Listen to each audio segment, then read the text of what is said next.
Hello, good evening everyone. This is Life Issue and this is Blessing. All right, I'm going to make a video about marriages, okay? Because sometimes people, talk about marriage and we try to advise women that if that marriage is not working, you need to get out. And we vloggers were being bashed, and we're being told that we don't, advise people rightly, and that we're trying to break marriages. But that's not what we're trying to do. I know a lot of bloggers do want marriages to work, and most of them will want every woman to be in a marriage and happy. But what do we try to do? We try to educate people, and we're trying to say that if you are in a marriage and it will lead to some of these stories that I'm going to bring to your way now, the best thing for you to do is to get out. That is what we keep saying. What we're saying is, and I'm going to repeat it, don't let your life be wasted for nothing. Now, the first story, I don't have videos.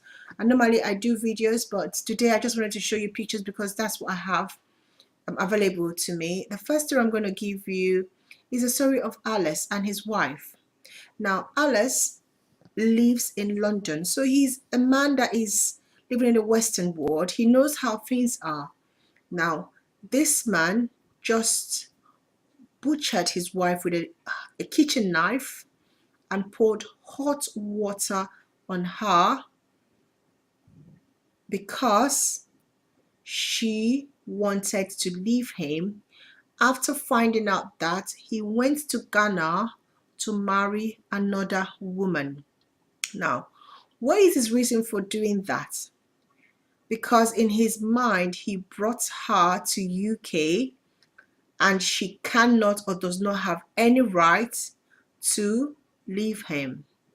Right, this man feels that she owes him her life, that she should be grateful even though he's cheating on her. Now, this is a man who is married to a woman in UK. Now, apparently from the news, they've not done the African traditional marriage. So they're kind of like married in the UK, white wedding, or, our normal, court wedding. So legally they are married here. He went behind her to go and marry another woman in Ghana. Now, he has been married to this woman for 2 years, living in the UK. But he went behind her to go and marry another woman in Ghana.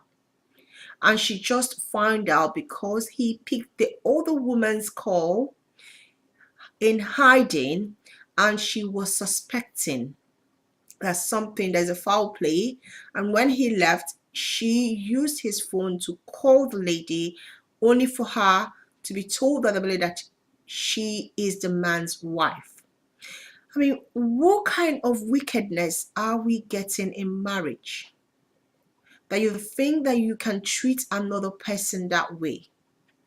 Not only did you marry someone else, she left you packed out, you tricked her to come back home and told her that her males were in the house, only for you to butcher her. Wickedness. If that woman had not gone back to that house, she would still be alive. If that woman had walked away, not turned back, not even looked at him again, she would still be alive. I bet you that someone somewhere, her pastors or someone, was telling her to go back to try and mend it.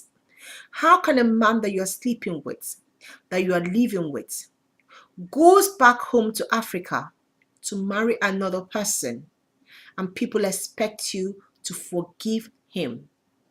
2 years of marriage. 2 years of marriage. It is wickedness in the highest order. It is wickedness in the highest order.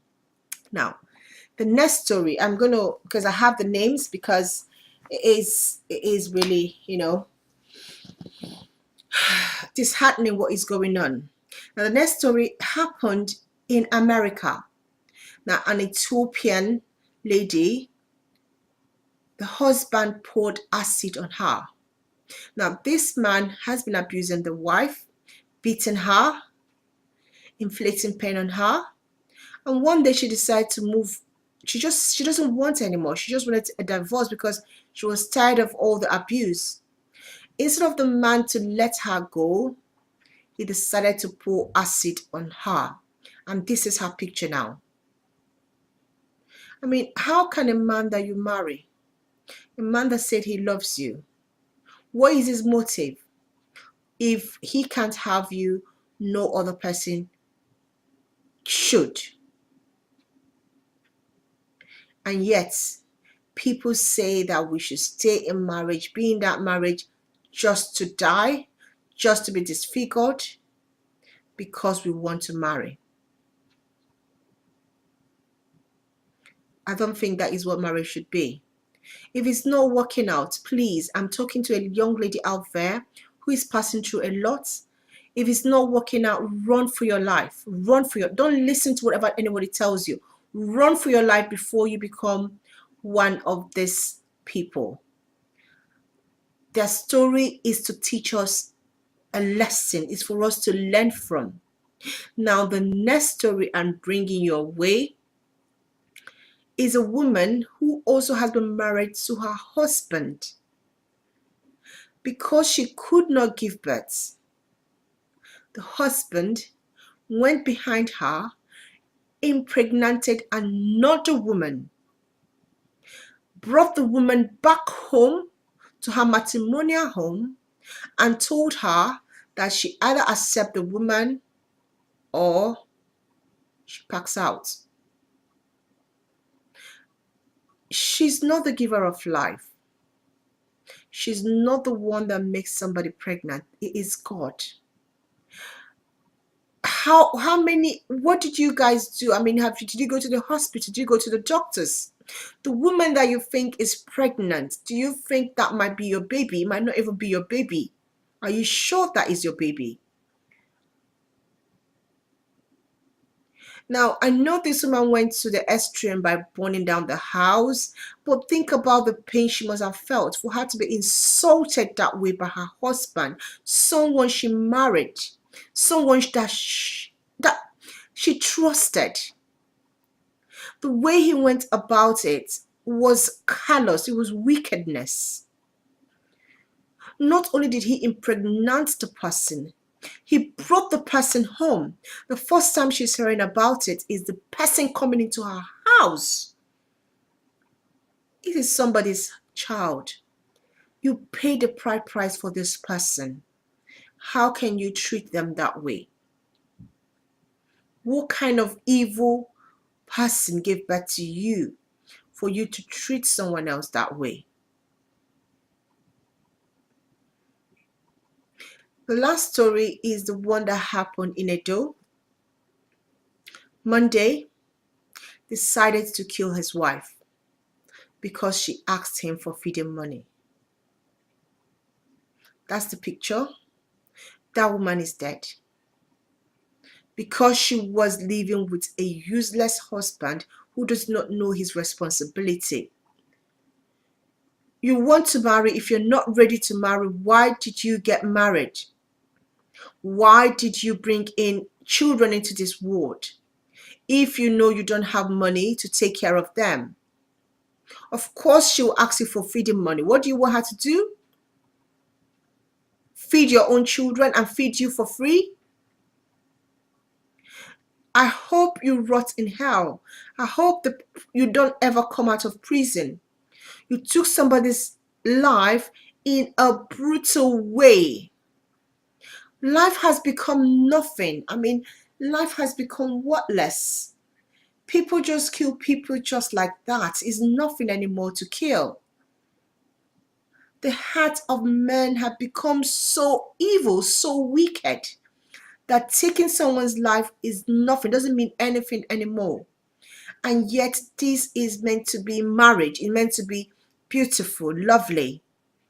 You're meant to live with this person forever, forever.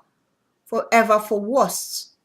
No, we need to change it. Not for worst. When it gets this bad, you need to run, my dear.